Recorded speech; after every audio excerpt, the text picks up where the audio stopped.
na kailangan kayo po talaga ay matulungan dahil karamihan po sa mga lugar sa Maynila at mga Muslim talaga.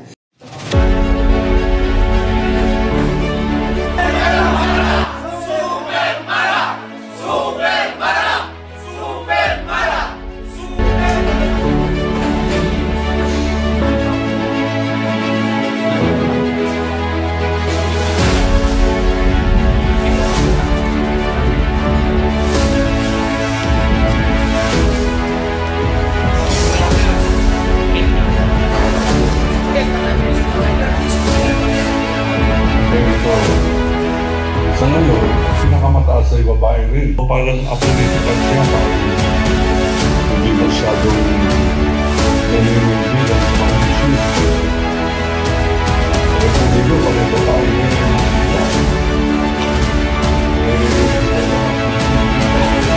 wala sa Chongo.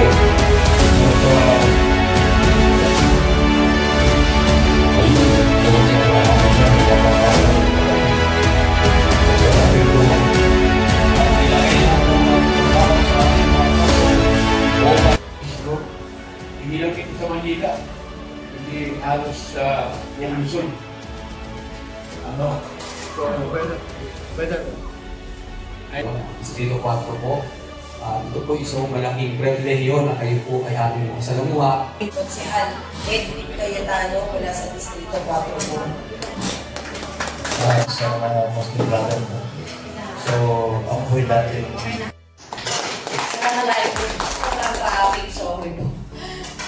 Actually, no, Pustelio Manansala, ako po, Bara, Tamundo. Kami gusto po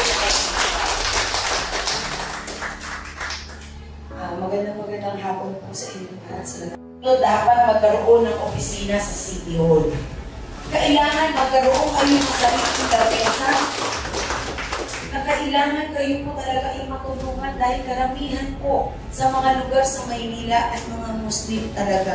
Yung mga kapatid nating Muslim sa Baseco, sa Tondo, sa Quiapo, tuwing ako po ay naglalakad dyan, lalo na recently no ako po ay pumunta sa Quiapo at namigay po ng chicken joy na Jollibee, alam po ninyo, ramdam ko talaga yung kahirapan ng buhay nating lahat. Ramdam ko talaga yung sana mayroong taong maglilingkod na makakasama po talaga natin. Hindi lamang dahil sa kanyang pangalan, kung hindi yung talagang prinsipyo at paninindigan na siya po ay magbigay ng pagmamahal at pagmamalasakit at lalong-lalo na dapat po bumababa sa ating lahat. Bakit gusto mo si Super Mara? Nagustuhan mo ba siya bilang mayor ng Maynila? Nagustuhan bilang mayor. Kung siya ay mahalal bilang mayor ng Maynila. Kung hidingin kung sakaling siya ay mahalal ay may saayos ang paninirahan ng mga mambayan sa Baseco sa aming lugar. Sa Baseco. Hindi lang sa sarili ko, kundi pangkalahatan sa taga Baseco. Bakit po? Kasi hindi kaya sa buong lungsod ng Maynila. Yung mga tirahan talaga ang gusto mo. Mapasa kanila na yung lupa, magkaroon ng titulo. Ayan. Alam mo ba na isa sa programa yan yun? Okay. So, yun ang gusto niya. Siya naman. Sir, magandang araw po, sir. Bakit po si Super Mara Tamundong napupusa natin maging mayor ngayong 2025? Siyempre, siya ay bago sa mukha ng tao at saka hindi pa subok. Sakali man ay manalo mahalag bilang ina ng lungsod ng Manila ay siyempre maraming tulong sa mamamayan ng Manila. Lalo na sa aming barangay sa Baseco. Muslim po ba kayo? Opo. Okay.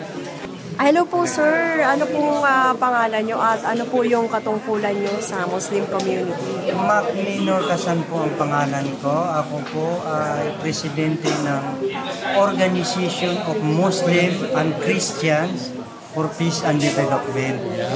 Nationwide po yung organization namin, Mindanao, Luzon, and Visayas. Sir, may tanong lamang po ako siya.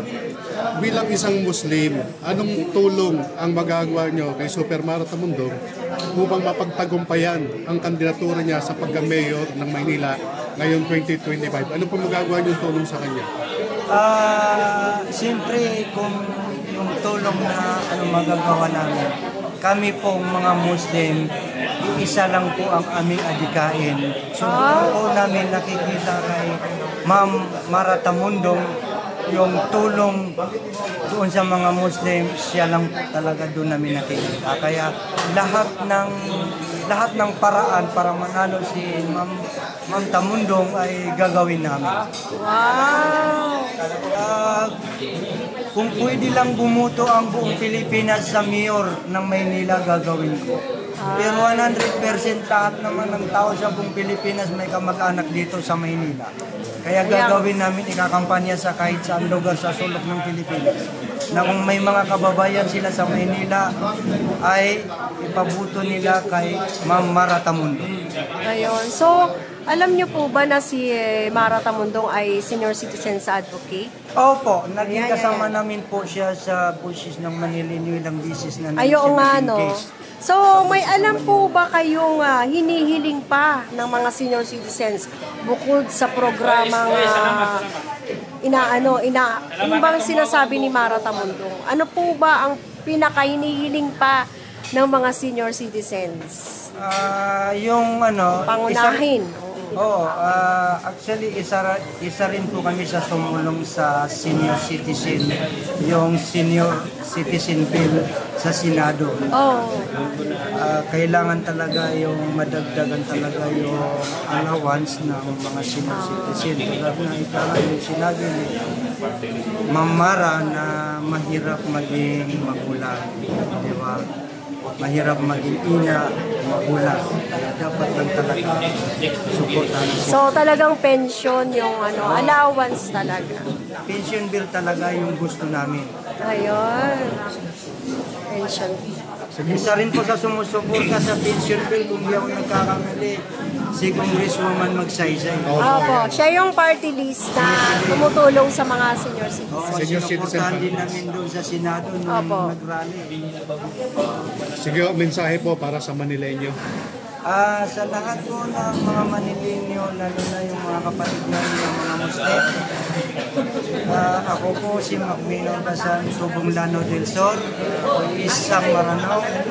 Sana po matulungan ninyo ang aming kandidatura na si Mayor Mara Tamundong sa pagka-mayor ng Maynila.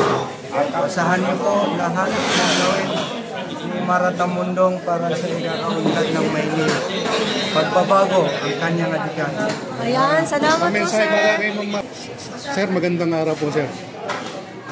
Bilang isang Muslim, anong tulong po ang magagawa nyo kay Super Mara Tamundong upang mapagtagumpayan ang kandidatura niya sa pagka-mayor ng Maynila ngayon 2025?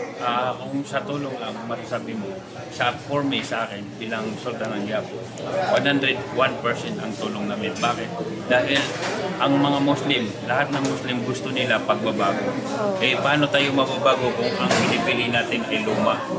Dapat dito tayo sa bago. At saka isa pa, naniniwala ako sa mga plataforma at mga layunin, suliranin ni Mara Tamundong na yun ay ikabubuti ng buong Maynila. Hindi lang Maynila, kundi ang mga Muslim sa Maynila. Yun lang.